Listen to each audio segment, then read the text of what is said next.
Okay, wonderful. So we should be live on YouTube. We have 29 participants so far. Okay, so welcome everybody. Good morning, good afternoon, and good evening, as it is already customary to say. We should be live on YouTube. We have 29 participants so far. Right. Okay, so I have to mute myself on YouTube, I'm sorry. So welcome to this book presentation and discussion. My name is Nicolo Pianciola. I teach history at Nazarbayev University in Nur Sultan, from where I am speaking.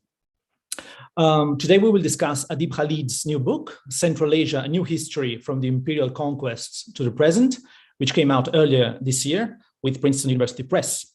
We will discuss it with the author, who is online with us from Minnesota, and with two colleagues and historians from Nazarbayev University, Janine Daeli and Daniel Baben. This book is, I think, the first historical survey of modern Central Asia, covering from the period from the mid-18th century to the present, to be published in English during the last 20 years, if I am not mistaken. So it's an important milestone in our field. Let me present our speakers first. Adeeb Khalid is one of the best known historians of Central Asia, so he would need no introduction. But since almost all of my students this year were born after the publication of his first book, sorry Adeeb, this fact, and they are not necessarily aware of his work, let me say that Adeeb Khalid research focuses on the history of Central Asia, especially the lands that would become Uzbekistan in the 20th century, from the mid-19th century to the present, focusing on the entanglements between cultural, religious, and political changes, in particular, the issues of nationhood and national identity, and of colonialism and anti-colonialism. He has published 4 books, 2 of which, so far 2, won prestigious academic awards. His first book was The Politics of Muslim Cultural Reform, Jihadism in Central Asia, 1998, Islam After Communism, Religion and Politics in Central Asia, 2007, new edition in 2014, Making Uzbekistan, Nation, Revolution and Empire in the Early USSR, 2015, and the book we are discussing today. The other panelists are Daniel Baben, who holds a PhD in History and Central Eurasian Studies from Indiana University. He's a specialist in the history of the Eastern Islamic world, including Central Asia, Afghanistan, Iran, and India. Daniel studies the dissemination and articulation of religious symbols and communal identities in Eurasia after the Mongol conquests, especially in relation to the Ismaili Shiite communities in Central Asia. Janine Daeli holds a PhD in Central Asian Studies from Humboldt University in Berlin. She is a historian of modern Central Asia, whose work spans from historical anthropology, done through close philological work on Islamic sources, to more recently environmental history. Let me recommend her recent article, The Fight Against Heaven-Sent Insects, dealing with locust plagues in the Emirate of Bukhara, that has come out last year and I very much enjoyed. I am a historian of modern Central Asia who has mostly worked on the colonial and Stalinist periods in the Kazakh steppe, while more recently I have been studying the social and economic history of the imperial borderlands in Central and Northeast Asia. So this is how the coming hour and a half will be organized. Janine, Daniel, and myself will talk for 10 minutes each. Then Professor Khalid will have up to 30 minutes to respond to our comments and questions. Then I will open the floor for 30 to 45 minutes, depending on how much we end up talking, for questions from students, colleagues, and any other attendees. We will wrap up by 9 p.m. Nur Sultan time or 5 p.m. Central European time.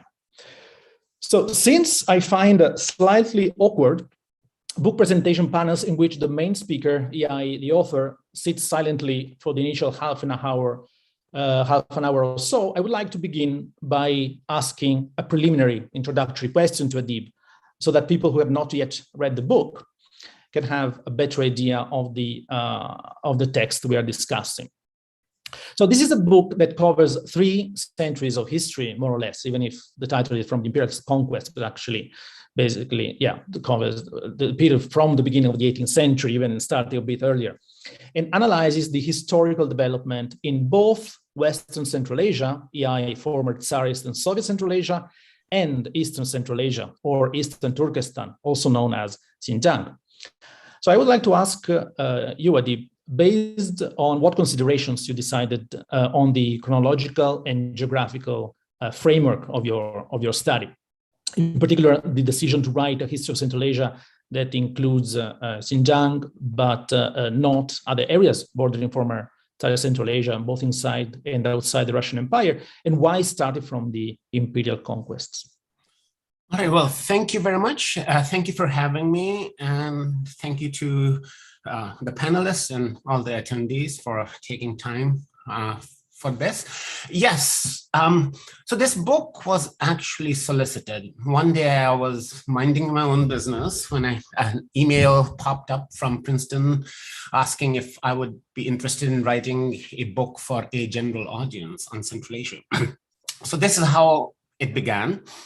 I had always thought that at some point I would like to write a general accessible history of the region. I don't teach very many courses on Central Asia. I teach at a small institution, and there's just, you know, a limit to demand. I spend most of my time teaching Russian and Soviet history, but when I teach Central Asia, there's always been a problem with the sources, with the materials you can assign students, especially undergraduate students. A lot of my sense was that, I will not name names, but a lot of the more general overarching views tended to be either not very good or too thin, and to focus on the classical period, the Silk Road, the Mongol Empire, the Mongol conquests, and so on and so forth. The more recent history was rather spottily covered, and often, I mean, that has changed quite a bit, but certainly when I started teaching, that it tended to be either very Russian or Chinese focused. So the hope here was to write a history of Central Asia that's grounded in Central Asia. But what was that Central Asia to be? I have a couple of pages at the beginning of the book where I justify what I end up focusing on. I really wanted to talk about Eastern Turkestan or Xinjiang in connection with with former Soviet Central Asia, Russian Central Asia, Western Turkestan, because among other things, when I was very young, I actually was in Kashgar, over the mountains. The first year the Karakoram Highway opened in 1986. I'm dating myself here. And so I've always known that there was a part of Central Asia that was conquered by the Chinese and another part that was conquered by the Russians. So I really wanted to include that. And then to talk about the interconnections between Eastern and Western Turkestan, which are actually between the middle of the 19th and the middle of the 20th centuries, were very, very thick. The question was what to exclude. And when I wrote the prospectus, it was sent out, and the peer reviewers said, you know, how can I exclude Afghanistan? Why not Mongolia? Why not Tibet? Why not the Volga-Urals region? And ultimately, the point was I was trying to write a coherent history that would have some sort of a narrative arc. This is not going to be an encyclopedia. And I just could not think of a way in which all those developments from Tibet and Mongolia and Afghanistan could be brought together in a single narrative without having the book sprawl in all sorts of ways. So ultimately, I decided to write about the period of modern Central Asian history, which often is, there really is no single overarching account of that. Part of it was to move away from the fascination with the pre-modern period, with the age of the Timurids or the Chingizids or the whatever the Silk Road might cover, to talk about the here and now, or the more recent history, which I think is very complicated. And as I argue in the book, that Central Asia is actually not an exotic, out of the way place, the middle of nowhere, or part of a Silk Road. It has been at the very center of modern history. It has experienced all the phenomena of modern history: empire, colonialism, anti-colonialism, environmental disaster, but also the making of utopian ideas of development and modernization, and so on and so forth. So I wanted to bring that in, but to do that, there had to be some coherence to the region. And so I begin, when I had first thought of the book, I thought it would begin with the Russian conquests of the middle of the 19th century. And that's sort of, especially for people who work on Russian Central Asia, that's the taken for granted dividing line between pre-modern or modern, pre-colonial and colonial Central Asia. But then, especially if I was going to include Xinjiang, that just was not going to work. And so the book really begins with the Qing conquest of Xinjiang in the 1750s. And that pushes back the time frame for what became Russian Central Asia, what was conquered by the Russians. So there is actually a chapter that talks about Kokand and Bukhara before their conquest. And then it can actually, I was able to see the Russians coming in, talk about the competition between the two empires and on the steppe in the 18th century. So in some ways, then I sort of fell into that by the logic of my own argument, if you will. But so the book starts from the 1750s and goes up to, well, the time I stopped writing on it in 2020. The last thing I would say is that, I thought that incorporating both the Chinese and the Russian parts of Central Asia in a single narrative might be a challenge. And I teach that. And in the past, actually, I've not been very successful in integrating the two sides. I had, in my prospectus, I said this would be an experiment in writing an integrated history. But I think by the time I was done, at least to my own satisfaction, the experiment had succeeded. I would like to hear from you all, whether it did or not. So I took out the bit about the experiment from the introduction. Is not there. The other hope was my work is, I'm primarily interested in Uzbekistan. That's the language I know the best, and that's where most of my work has been done. And the hope here was to sort of break away from an Uzbek focus and talk about Central Asia as a whole. And I would like to hear from you whether you think that has succeeded or not. So this is sort of how the book came about, and I think I'll stop talking now and hear what you have to say about it. Thank you very much. Yeah, I think it was quite successful. I enjoyed very much reading it. Daniel, you want to start?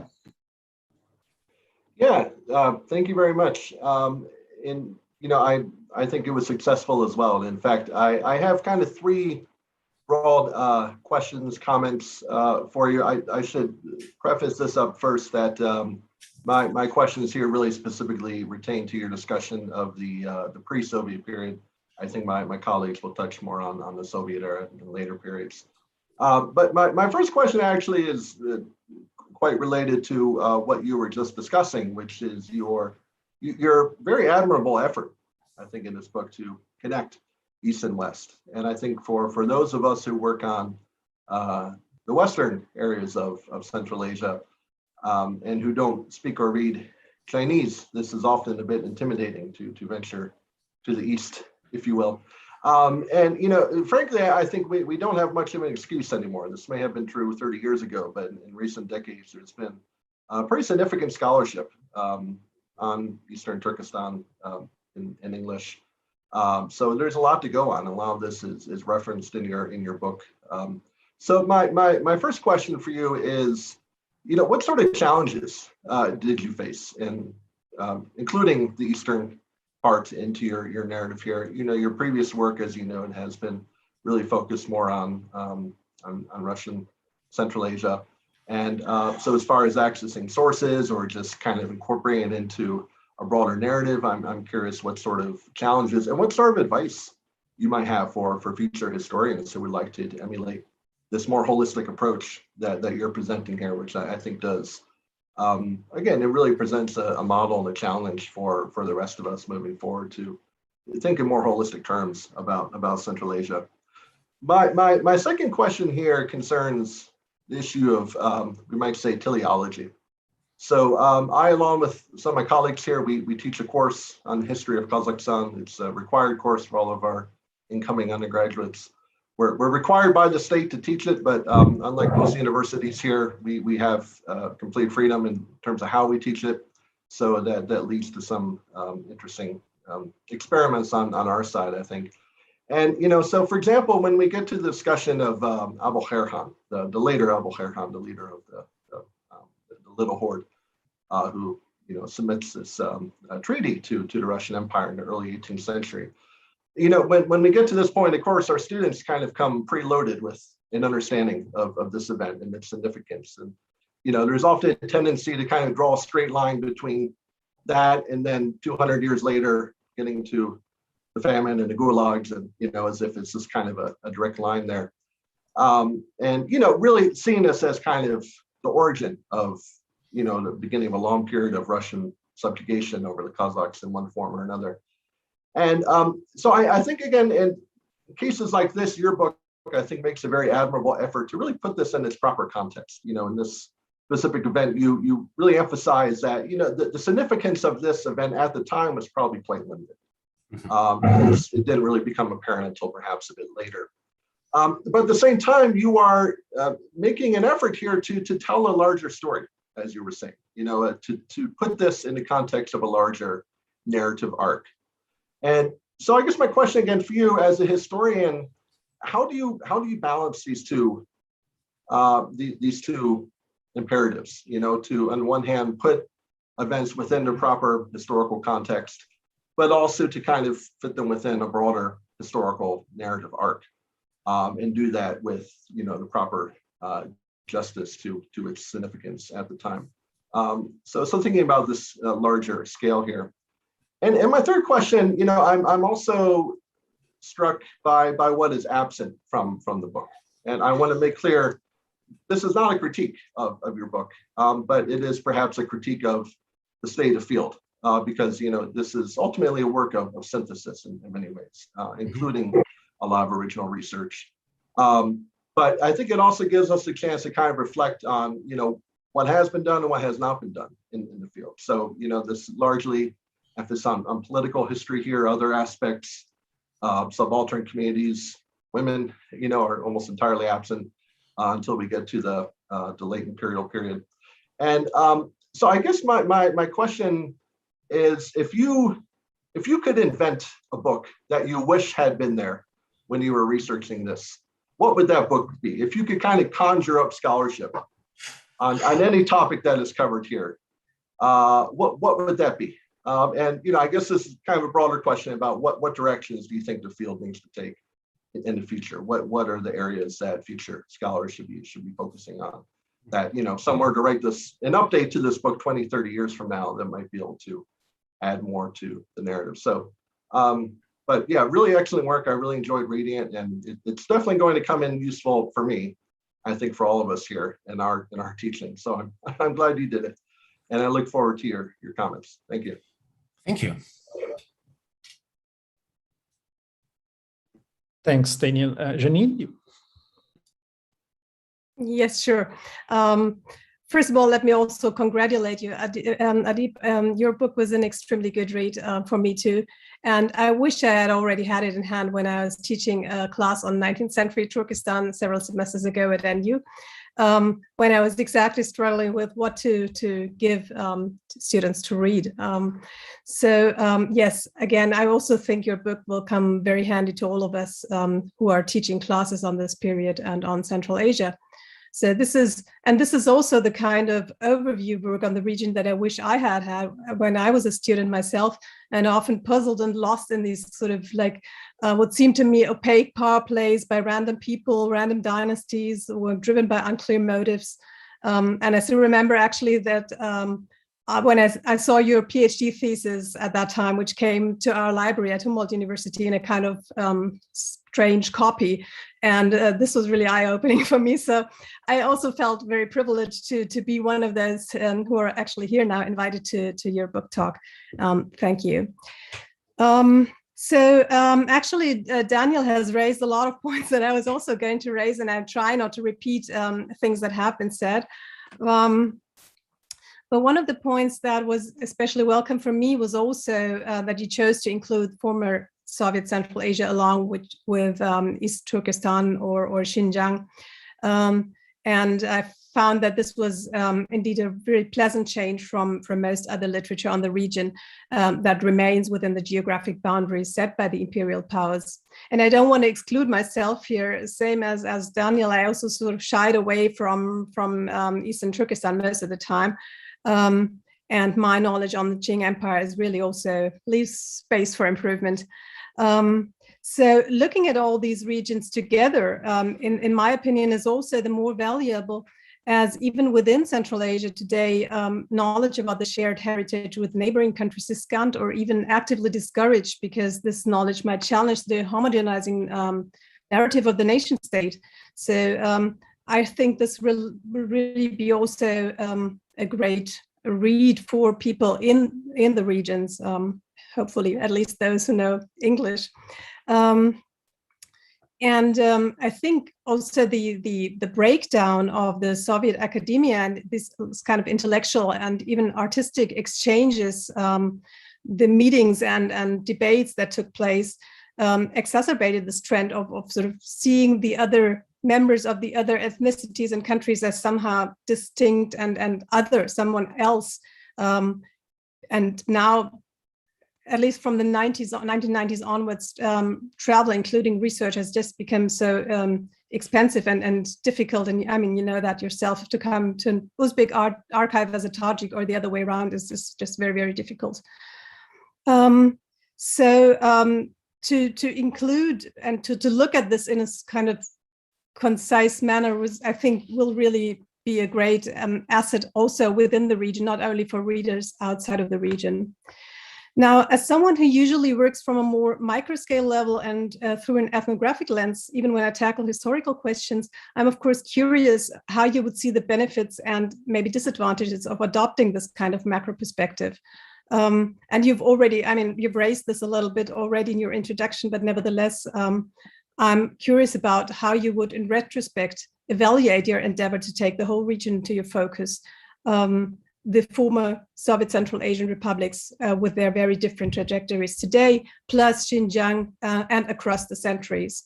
So this is also not meant as a critique. I'm myself someone who looks or tries to look at historical connectivities and tries to point to shared histories, sometimes in an attempt to counter contemporary ideologies.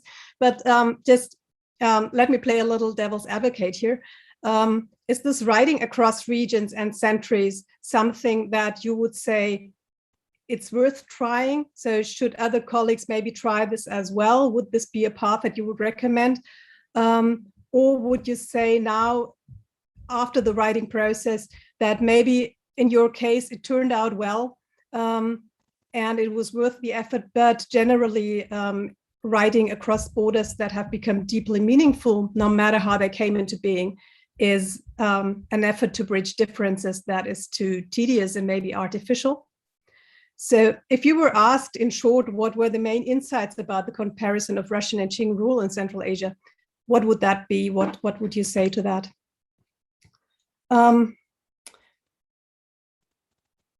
To me, so as someone who has little experience in writing these grand narratives, one of the challenges in this kind of enterprise, and you've also raised this already, seems to be how to choose what to take in, and Daniel has also raised this. So I've tried to be short here. Obviously, you have to select, hopefully without muting important other voices, of course. And I'm sure you've thought tons about this. So as I read your book, you chose to privilege political history over, whatever we can sort of imagine, social history, history of mentalities, although they come in, of course. And I'm interested whether you see this choice as a kind of necessity, because without knowledge and understanding of the political history, we would not be able maybe to see other or understand other issues, or was that your main interest and you could have chosen something else if that would have been your main interest in the same way? Another thing I think your book does very well is to situate Central Asia in this geostrategic scheme. And I think it really helps to understand why and how events so disparate and far-flung as the American Civil War, the Opium Wars, intellectual debates in Istanbul, all connect to Central Asia, sometimes in very contingent ways. I think this is something that is also really helpful for understanding the history of the region. Finally, two more things. An interesting thought came to my mind when reading your assessment of the Jadid movement and the resistance towards it. So beyond the fear of the temptations offered by the new order, as you write, you stress the fact that youth was a category to challenge the whole cultural system of age-based hierarchy. I completely agree. And I wonder whether this attempt at turning the hierarchical order upside down under the banner of a newly acquired knowledge did have a kind of late twin in the post-independent era, where young people educated in religious institutions abroad, like in Saudi Arabia, Egypt, and elsewhere, returned and claimed leadership by dint of the true knowledge of Islam, in contrast to the allegedly corrupted knowledge of their elder generations. And we know that this age revolt also failed and led to phenomena like the Tajik Dubai business or so that Manja Stefan Emrich discusses, and similar outlets. I would, if you can address this in discussion, if you have time to address this in discussion, I would really be interested to see if you see a connection here. And lastly, I want to raise a bigger question that goes maybe beyond the book and that relates to many, if not all of us, namely, what kind of readership do we have in mind? I mean, it's clear now, in your introduction, you made this also clear. But whom do we have in mind when writing? Whose scholarship do we engage with? And what terms have to be translated when and in which ways?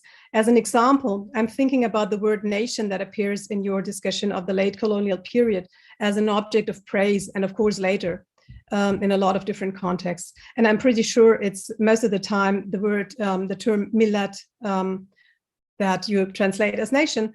But of course, as you know very well, millat can have all these other notions that get lost in translating this by nation. So is the nation in the late 19th century the nation of the 20th and of the 21st century?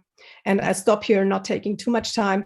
And I'm really looking forward to the discussion. Thank you again very much. This was a very, very pleasant read. Thank you. Thank you very much. So I guess I should give the floor to myself. So I will just be brief so that will be more time for questions. So I really, of course, also very much enjoyed reading the book.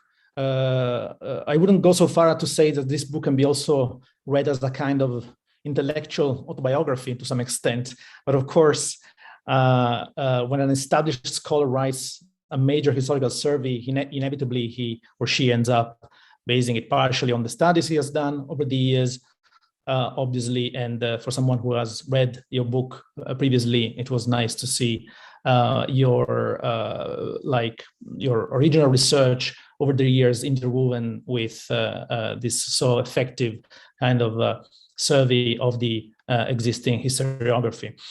And as you already mentioned, mentioning your trip to Kashgar in the 1980s, I also find very nice the fact that there were these reminiscent, or you dropped here and there references to the trips, to research trips, to the some encounters you made over the years until what I think is your last trip to the region in 2019 in Xinjiang.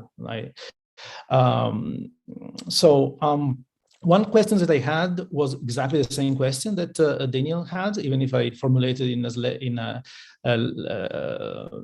less nice way. And exactly, since writing this book, I guess, gave you a gaze from above of the field. So as Daniel, I will reiterate, what do you think are one or two very important issues in Central Asian history that you have found lacking in in-depth studies on? Or to phrase the question slightly differently, what are the issues and sources that you see as potentially most promising for future historical studies of Central Asia? I know that in the past, but I'm talking about 15 years ago, you mentioned that, for instance, economic history of Central Asia is understudied because there are sexier topics. So I was wondering whether you have changed your mind or you have other suggestions for the field. I just want to focus on maybe two aspects in my further questions. And one is the point about connectedness of the region. So connectedness in Central Asian history is something that comes since the beginning of, since the modern historiography of Central Asia, the problem of connectedness with this Silk Road trope and so on and so forth is there from the beginning. So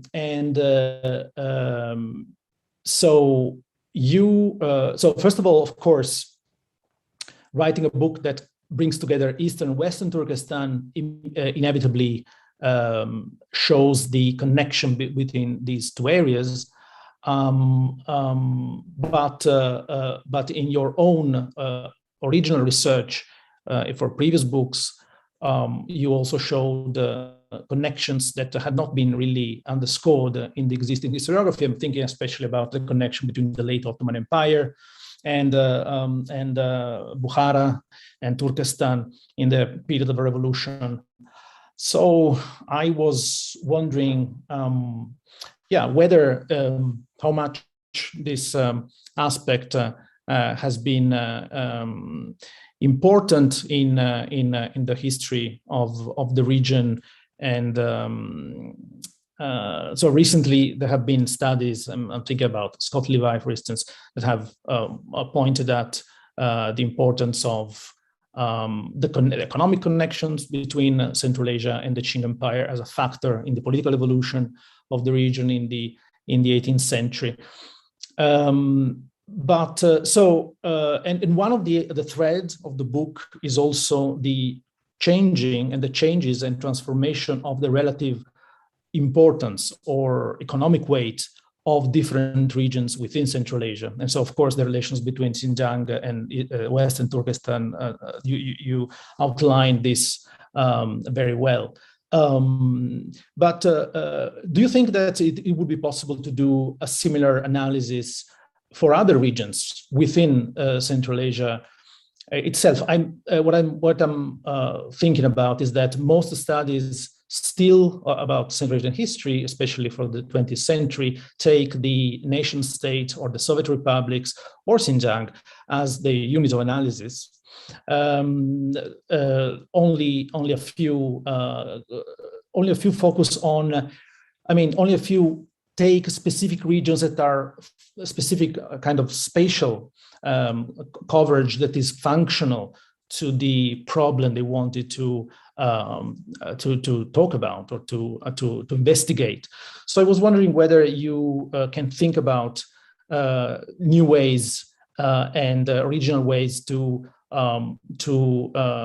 focus on specific regions within Central Asia, precisely given the fact that you had this exposure to the literature, and that made it possible to write this book. So the other point that I would like to focus on are the contingencies. So in the conclusions, you mentioned that, right? You say that the importance of contingencies in the history of the region, as indeed in the history of any region or era, I would add.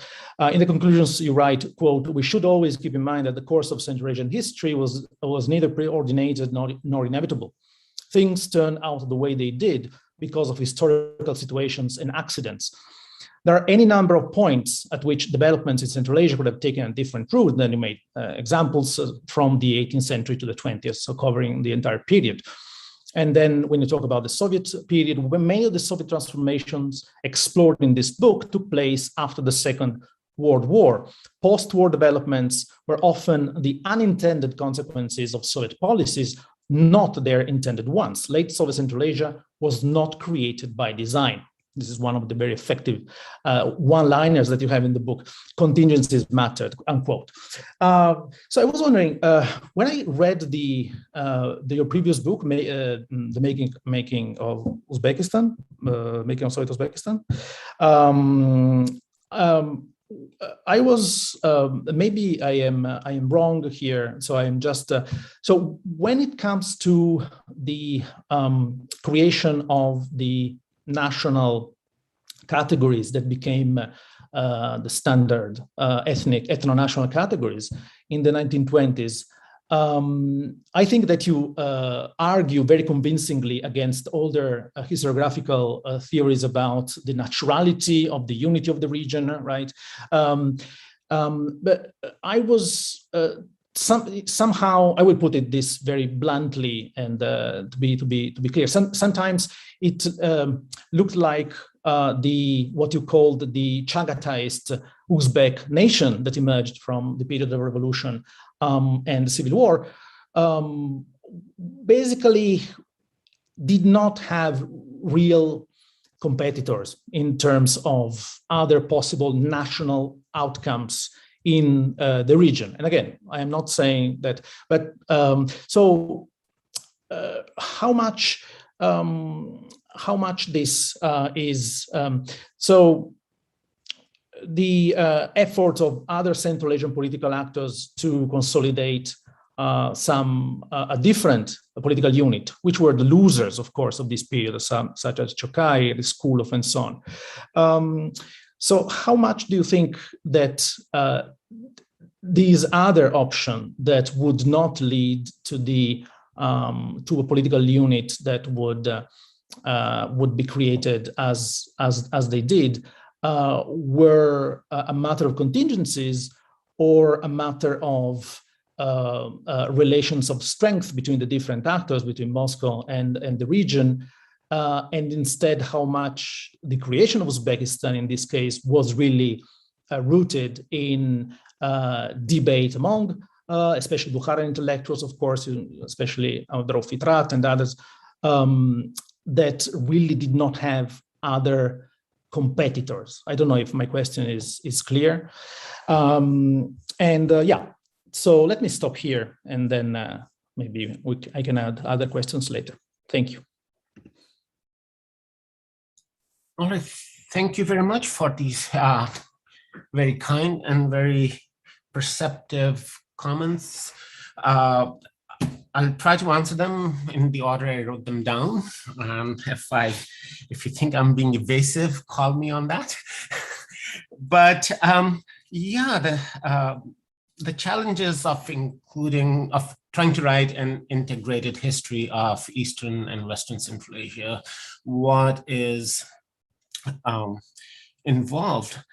And so there are people such as Ryan Thum and David Brophy who seem to know every language under the sun. I truly admire them. I'm not one of them. And Chinese remains a complete mystery to me. I have to admit.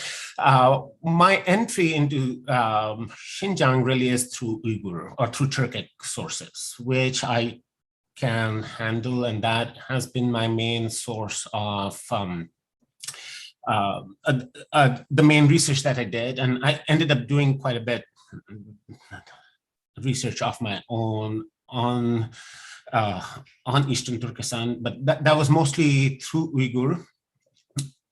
And that's what I spoke when I visited Xinjiang the last two times.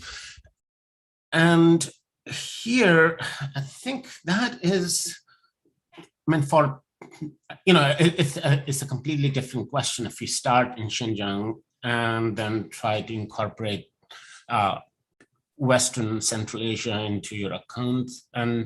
But for me, the main point of entry was Uyghur. Beyond that, I think it's a question of, it's a matter of what questions to ask. And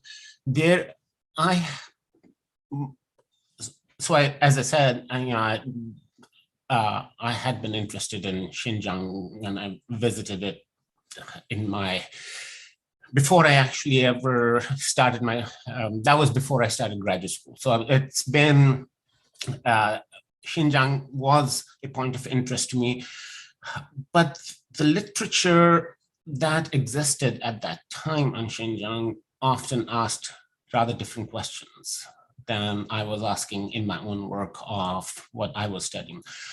So in some ways, it was a question of asking the questions I was asking of my own subject matter, which was, initially Uzbekistan. So ask the same questions, and those are questions of empire and colonialism and Central Asians' responses to that. Over the last 20 years, of course, there's been an amazing literature that has developed on Xinjiang, and I brought myself up to speed on that. A lot of those scholars are asking the same kinds of questions I was interested in. And so that was sort of the challenge. The other challenge is that the historiographies are still quite distinct. I mean, if you work on Russians and on Western Central Asia, you are located at least in North America, in ASIS, the Association of Slavic East European Eurasian Studies, or you go to MESA, the Middle East Studies Association. If you study Xinjiang, you go to the Association of Asian Studies, and you look for jobs there, and you are in that a slightly different conversation. So that had to be bridged a little bit, and the Central Eurasian Studies Society that I've been part of is one group that tries to do that, but still, Xinjiang panels are Xinjiang panels, and Central Asian panels are Central Asian panels, and so that was the challenge, to somehow try to bridge that. The other challenge was at the very practical level, that when I first made the outline for this book, there was going to be a Xinjiang chapter, then a Turkestan chapter, and then you go back and forth. And eventually, there are still individual Xinjiang chapters in the book, but I think the narrative, I managed to sort of knit it together, partly by pointing to the interconnections between the two sides that continued after the division of Central Asia between the two empires. But so I think the question of, and this sort of connects to Janine's question too, about writing across the regions, and what are the advantages and what are the challenges or the disadvantages.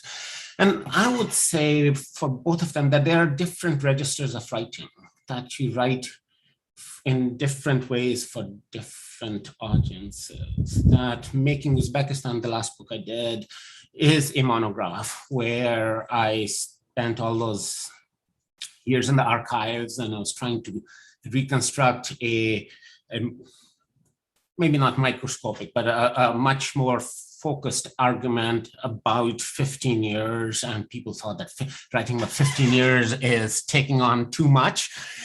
So that's a different kind of writing. And and that is in some ways what most of us do most of the time, right? As professional historians, monographic work is what we usually do. So trying to take on something like this is perhaps foolhardy, but it's not. The intent is a little bit different here, and the hope was that. So the original, when they solicited this book, they asked it was simply to write something for a general audience, and the actual contract that I signed way back then was for 100,000 words. So this book is about twice as much. But I realized that Central Asia is not really a field where you can write a short,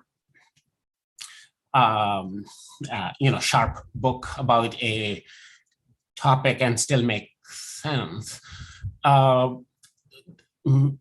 There's just not enough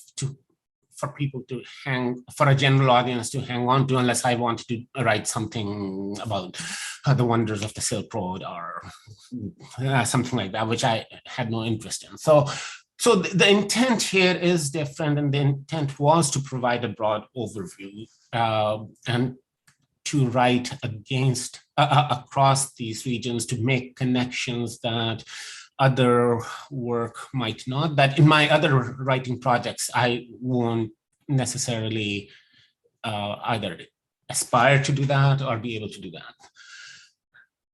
Writing across the regions, I think, also helps with the question of teleology that Daniel brought up. So I completely understand the teleologies that exists especially in Central Asia, and that teaching in Kazakhstan brings, forces you to recognize them even more forcefully. My take on that has been to recognize that the teleologies are there. And then to ask how they came about. That the nations are there, that you cannot pretend that Central Asians today don't see the world through the framework of the nation and the nation state. So you cannot wish it away. But you can certainly historicize it. And that is the hope in my book, that I've sort of tried to describe how Central Asians, or Central Asian intellectuals first, and then Central Asians as a whole, came to see the nation as a compelling framework, without saying that anything was natural or God-given there. I think that's why, for the chapter on the Jadids that I sneaked in, it's called New Visions of the World, and that people begin to see the world in a new way, their own place in the world in a new way, because of given historical circumstances. There was, and I hope it's clear that I'm not saying that there was anything completely natural in that. And I think the point that in the conclusion that Nicolo pointed out, where I talked about the contingencies, that I hope is fairly clear even in the narrative, that things are unfolding not because they were meant to, but because stuff happened. And things turned out one way rather than another, not really by any great design. On the other hand, I think there is a tendency among some of the literature to simply dismiss nations and national identities that Central Asians have found quite meaningful throughout much of the 20th and certainly in the 21st centuries. And I think that is also problematic. And you can come to that either through a valorization of the past, that, oh, Central Asians are really Muslim and none of this, or you can come to that from a post-colonial, ultra critical perspective where nations are all constructed and oppressive and all of that. What I've tried to find is some way to balance all of that and to acknowledge that these are categories that are significant in the worldviews of Central Asian, and to talk about how they came to be. And so I think Janine's question about the basic framing of the book as political and whether that was a necessity or my interest, I would confess that it's maybe a little bit of both. That, yeah, I mean, I could have written a Brodelian, account of Central Asia, but I think the conquests do matter, and the basic political framework in which Central Asia existed in the period that I talk about sort of does help explain quite a bit. And maybe if this were like, if Central Asian history were like modern European or early modern European history or American history, where so much is written and so much is known, then we can pick and choose smaller topics or go across, ignore the politics. But much of what I read, really, a lot of the general audience materials aimed at general audiences either just completely, mystify or misunderstand the politics of it, that it had to be spelled out. Part of it is, yes, I think my interests are ultimately in cultural and intellectual history, and again, they lend to some sort of a political framing more easily than others.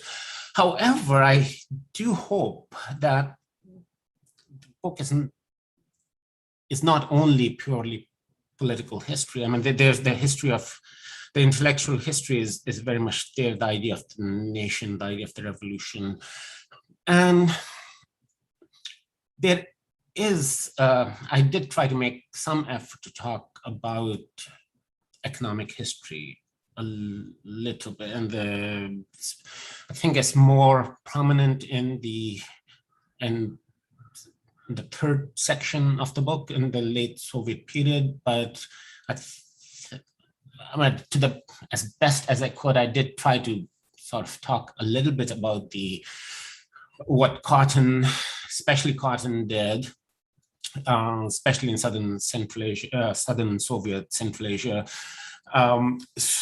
But yes, I will guilty as charged that the political framing is the most prominent. But again, I think what transformed Central Asia was the imperial conquests, and then the two revolutionary regimes of the 20th century, and they really have to be accounted for and dealt with. The question of readership that you asked, and again, this was always aimed at a broader general readership, and I hope that readership will actually read it, outside the classroom too, perhaps. But the hope was to address the educated general reader outside of academia, and maybe convey an account of modern Central Asia that might find compelling. And there, of course, it was, the Anglophone world was the main audience. I hope book might be translated. There are a couple of translations already contracted. And then I hope that it might be translated into Russian at least, and people in the region might read it. They might not like everything that I say in there, partly because it goes against the teleologies and many of the categories that readers in Central Asia might take for granted. But and again, I think, Janine, your question about whether the millet and the nation are the same, what I hope I've tried to do is to see how Central Asians came to see that word and how the meaning of that word shifted, certainly from the late 19th century to the 20th. And I think for the Jadids,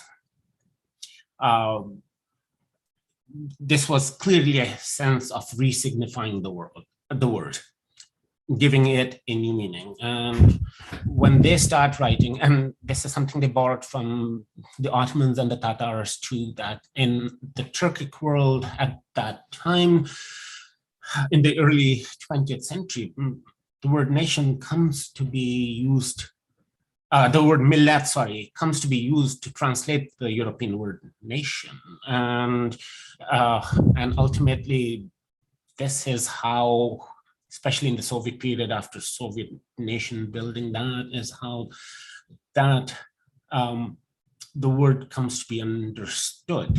Now, again, I think in many Central Asian languages, khalq is more commonly used than millet over the course of the 20th century. But again, I think I hope to have shown that the meaning of the word shifted, that and that it was Central Asians' own understanding of the term that shifted according to their understanding of the world shifted. And it was not simply foisted upon them by the Russians or the Soviets. And your point about the revolt of the youth in the post-Soviet period, that's really fascinating insight. I had actually not really seriously thought of that. But again, I think in pointing to attempts to overturn hierarchies and youth as a category, what I was trying to do was, again, to put the focus on contestations within Central Asian societies themselves, that those societies, like any society, have conflict and contestation within them. And it's not simply a matter of outsiders coming in and transforming societies, or a united homogeneous society taken on outsiders. And I mean, this is the basic form of social contestation that is sometimes missing from a lot that is written about Central Asia. So that was my hope there. So Nico, did I miss anything? About connectedness, yes, I think it's a question of what we connect what to, right? And Scott Levi is a very good friend, and we've been in very deep conversations about these issues, even though we work on different centuries. But I think the whole idea of the decline of Central Asia and its isolation is problematic. And again, and that's why I think I'm not a big fan of the concept of the Silk Road, which doesn't really feature very much at all in my book, because there are other forms of connectedness and connectivity. And I think for me, the big question was to put Central Asia in as broad a perspective as one could possibly do. So that takes the scholarship in Central Asia out of the very localized box that it sometimes is, and to talk about how these issues of colonialism and nation building and modernization and modernity that have defined the world as a whole, how they sort of work in Central Asia. And to think about it in as broad a comparative framework as possible. And that includes sort of demystifying Soviet socialism. That in itself is not something, parochial and bizarre, but that in itself is part of, global development. So on the one hand, there was that. What the connectedness of Eastern and Western Turkestan also led me to some of putting Chinese and Russian, both the Qing and the Tsarist Empire, but more so the Chinese and Soviet communist regimes in a comparative framework. And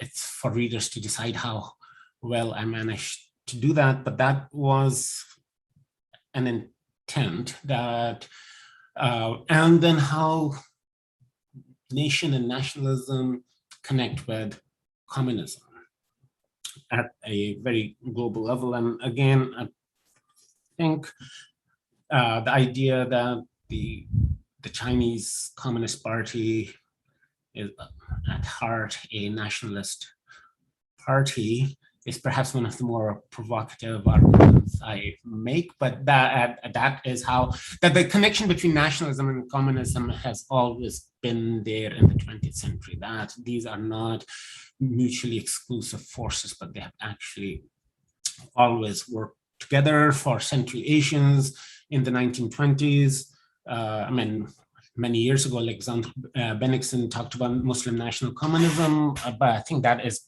pretty much exactly what most Central Asians found compelling about communism as a path to national salvation. And I think so did all the Chinese communists. And so that's one of the, so I think at that level, they connect. I like to think about the connectivities that my book talks about at that level. But I know also the subtext to your question, Nicolo, about what we can do with other regions inside Central Asia.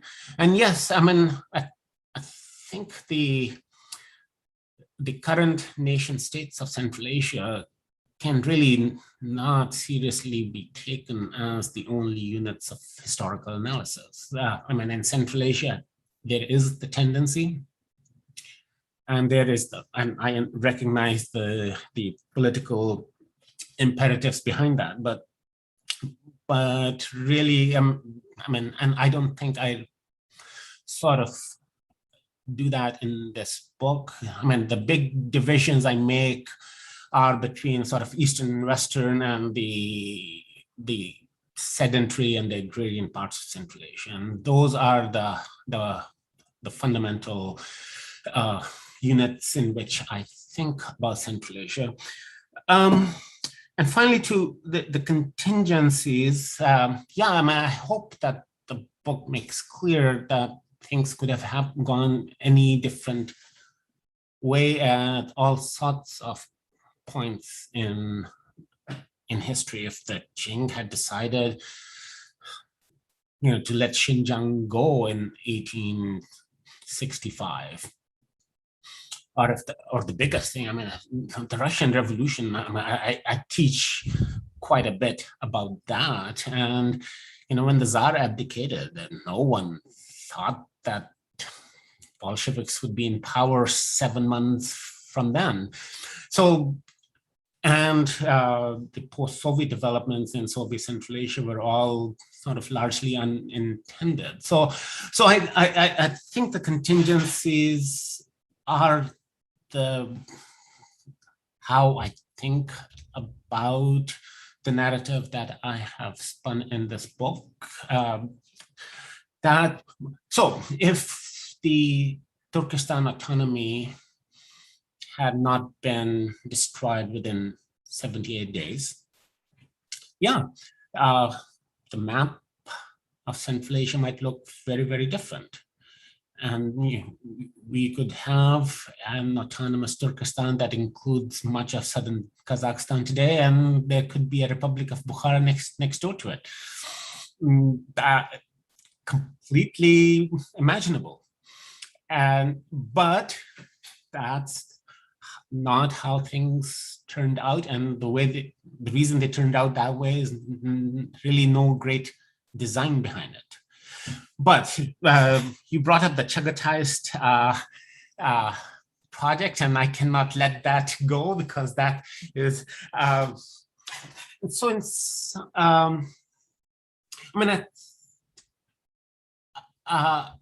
would say that there's the argument for an autonomous Turkestan and the Chagatai project are not, again, mutually exclusive, because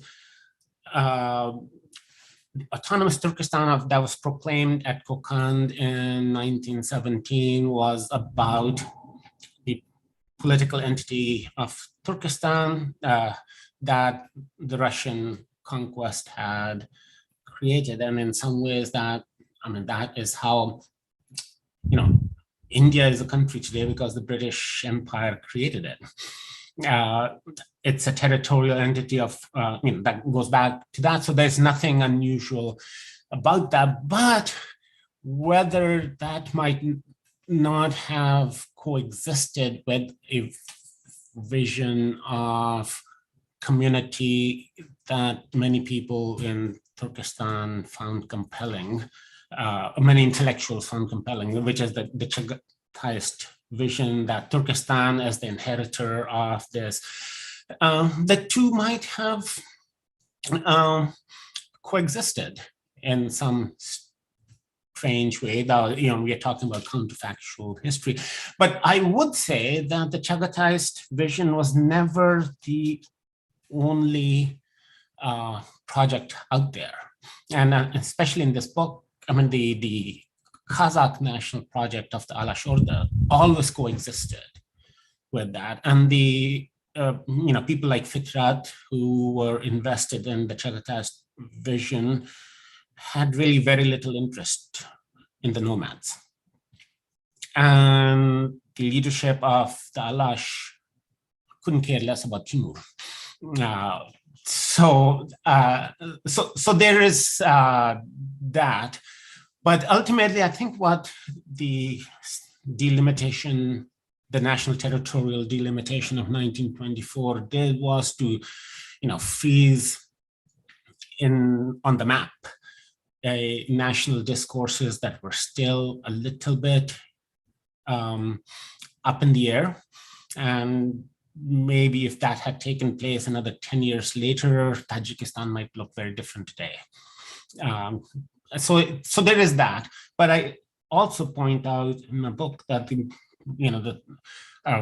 that there's this whole divide and conquer business about that process of national delimitation. The most that's just so wrong, that the natural comparison is with what happened in the lands of the Habsburg Empire in the same years after the creation of these nation states, and that's not something we ever really talk very much about. So I've gone on for way too long. I'm sorry. I will stop and let's see if there's any. And I hope I have answered all your questions. I didn't quite get to the magic book, but but again, I think this book, my book, might have been very different if, say, Marianne Camp had written it. Wow. It would be a lot more about women. Again, guilty as charged, but something has to give at some point. A lot of it has to do with my interest, but also what literature there was to synthesize. And again, no one could have written a book like that 30 years ago without the massive literature that has come up in those decades. All right, so I'll stop now and we can have questions. Thank you very much for your very wonderful comments. Thank you so much. So I open the floor now. So it's the first time I'm doing this, so I'm surely going to do something horrible. But if you want to just raise your hand, I can unmute you and you can ask your question directly. Let's see if there are some questions. In the meantime, may I ask what are the translations that are already in the cards? I know that there is an Italian translation, and what is the other one? The other one is very surprisingly, it's in Chinese, but in Taiwan. The PRC is not going to like this book, so so it's in the old complex characters, and it's a press in Taipei that's going to be doing that. So those are the two that have been contracted so far that I know of. Yeah, since there are no questions, I can. Oh, yes, there is a question. Maybe, I don't know whether you see it, I read it. Terry Martin's point on affirmative action was remarkably interesting to understand early Soviet Central Asia, both in terms of nation building and building equality between natives and Russians. Partly, I believe that Soviet affirmative action prevented the future outcome in which the economic gap between 1% and the majority would have taken ethnicized nature, the phenomena that we observe still in today's South Africa, Brazil, etc. So the question, what is your take on affirmative action, specifically in Soviet Central Asia? How would you assess it over the more extended period in Central Asia beyond the 20s and 30s? I can also add that Adeeb has a very insightful and interesting comparison with Xinjiang on this. Right. Yeah. No, I mean, I think it was not just the affirmative action program that prevented the emergence of the 1%. It was the entire Soviet project. Affirmative action actually succeeded rather less well than was intended. That what you have is the creation of these territorially autonomous national republics that then over the course of the Soviet period became more and more national. But the hope of actually breaking down the sort of dual society between Russians and natives succeeded rather less well. And I mean, I talk a little bit about in the book that to the end of the Soviet period, there was this big divide between sort of technical fields in which Soviet Europeans continued to dominate and others. But nevertheless, yes, it was sort of Soviet sponsored nation building in which Central Asians, especially in the period after the Second World War, found a place. And that had to do with both the rise of a cultural elite, but also a political elite. And so, especially in the post-war period. And that's why Sheriff Rashidov is a big character is a significant character in my book, as is the Muhammad Kunayev, without which even the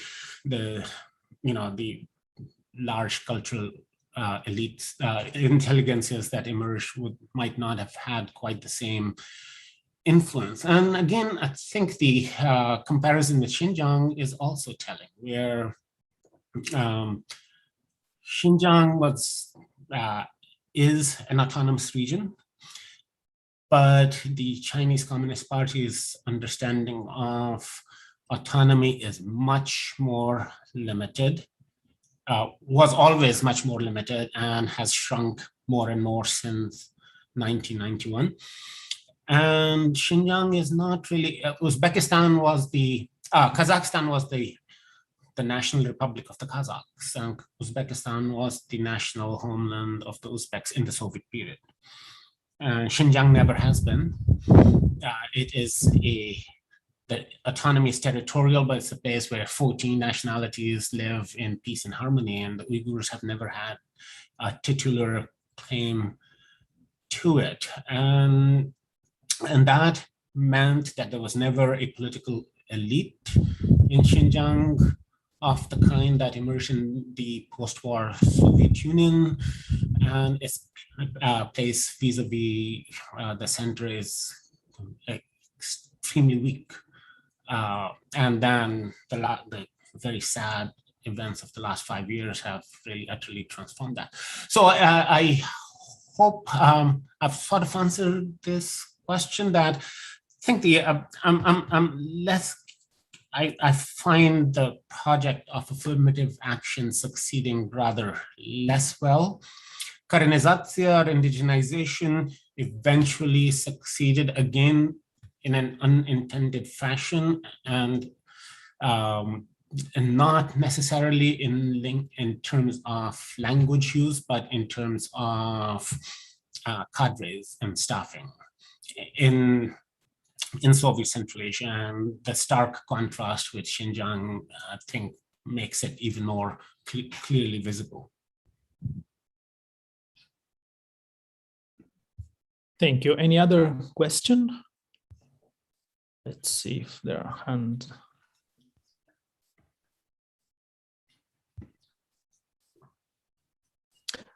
Another thing that I think that this book does, and correct me if I'm wrong, if it's the first historical book of history that has a general picture of the repressive policies against the Muslim population in Xinjiang in the last 10 years. I don't know of any other. There are, of course, anthropological studies, but not a historical outline, a very effective historical outline. Adeeb uses the category of cultural genocide for what is happening in Xinjiang. And I also very much like the fact that this is another example how comparison works, because you write that these policy cannot be compared with anything that has been implemented before earlier in China, whereas the rightful comparison is with the policies against the punished peoples in the 1940s. So this policy is more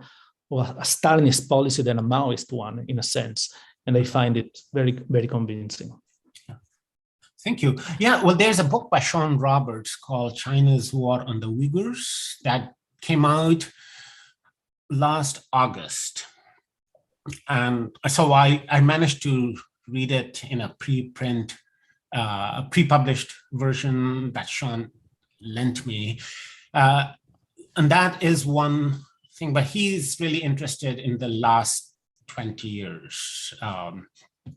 There is a very nice overview of Xinjiang from the Qing conquest to the present, but most of the book really is about the last decade or two. But so there is that. But beyond that, yeah.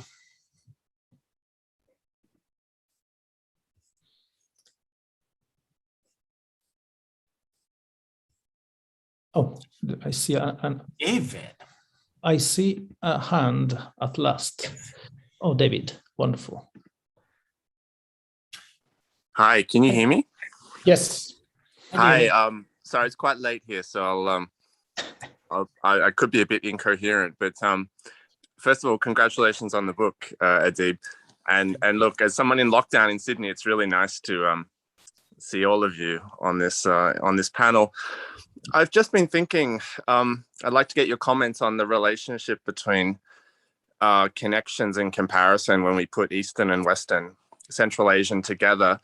I've just sort of been reflecting on the way in which, do we think about, say, the Qing and the Russian Empire as comparable entities and work on that basis? Or because the fact is that a lot of the points of connection that we make are in a sense a reflection of the the relative weakness of the Qing Empire in Central Asia vis-a-vis its Western neighbors, and the fact that that allows various sort of forms of penetration from the West, either in terms of Kokand or, coming into the 20th century Soviet Union, Xinjiang as a Soviet satellite.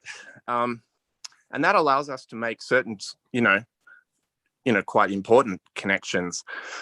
But do you think, are there other ways in which we might, are there things that are points of comparison or connection that we haven't yet taken up yet, or are sort of missing from the way that we're currently constructing the connection between these regions?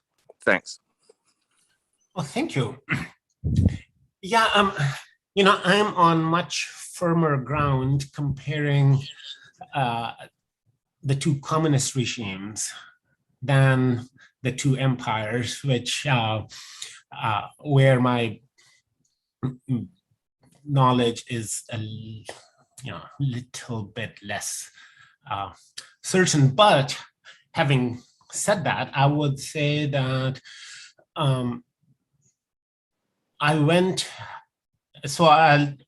writing this book made me learn a lot about the Qing Empire that I did not actually know before I started it. And here I found the new Qing historiography to be very, very helpful, and I took it and I ran with it.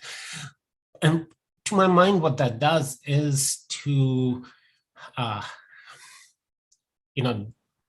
decenter China in some ways, and to help us to think of the Qing as an empire of conquest that took difference for granted in many of the same ways that the Russian Empire did. So that's the point of comparison I would embark from. And again, in most of my other work, the most natural comparison that I've had in my mind, and that's something I also teach, is with the Ottomans. But here too, I think to think about these as empires that take difference for granted, that rule different groups differently without any sense of any aspiration to homogenize them. That helped me think through a lot of these issues. Beyond that, yes, the relative power of these empires shifts over time, and the Qing in the 1750s were not the Qing of the 1850s, right? Or even the 1820s. And I hope that dynamic comes through. But ultimately, I have to say, David, that the first 3 or 4 chapters are where I'm quite happy with the way they turned out. But ultimately, I would say that I'm on much firmer ground in the 20th century than in these earlier chapters in terms of both the historiography and my command of the real primary sources. Does that answer any of your questions, David?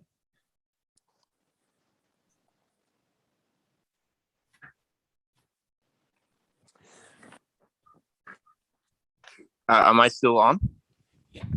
Yeah, no, thank you. Thank you. That's Okay, any other question from the floor? I don't see. Let's see in the chat.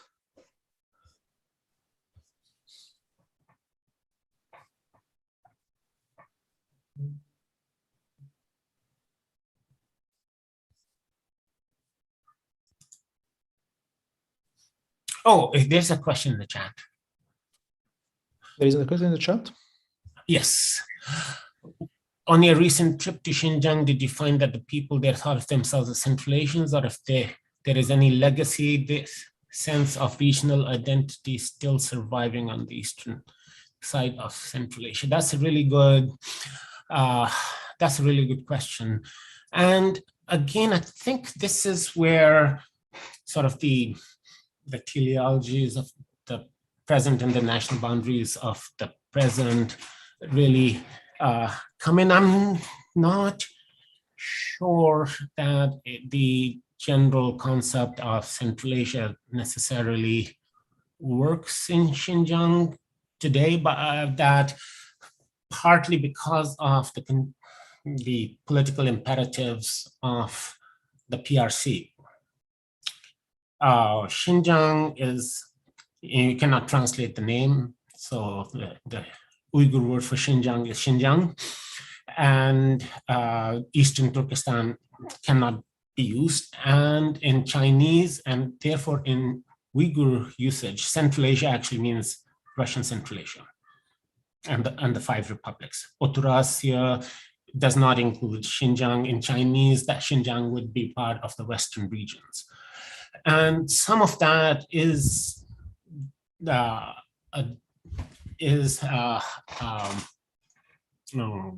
internalized by the Uyghurs themselves. So they do feel affinity in the sense of a linguistic affinity with other Central Asians, but whether they might think of themselves as Central Asians might be there was one conversation I had where I used the word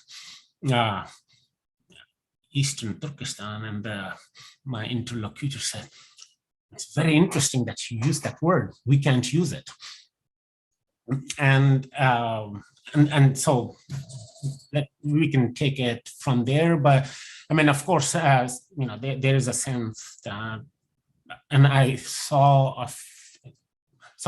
was there twice, once in 2016 and once in 2019. And 2019 was, I'd gone really just to bear witness to what's going on. And I did not actually seek out any conversation with anyone. It's the strangest research trip of my life. In 2016, things were, I thought things were pretty bad then. And that was right before this current campaign began, was July of 2016. And then I saw they were in films on video from Uzbekistan that really no one needs any translation for in Uyghur, and a few works of Central Asian literature translated. In 2019, all the Uyghur language books are gone from the bookstores. There's volume 2 of the speeches of Xi Jinping was about the only Uyghur language title I ever saw in a bookstore. But in 2016, so there are those connections, and the cross-border trade is still more or less there. But beyond that, yeah, I would not say that a common Central Asian identity is very meaningful to people in Xinjiang.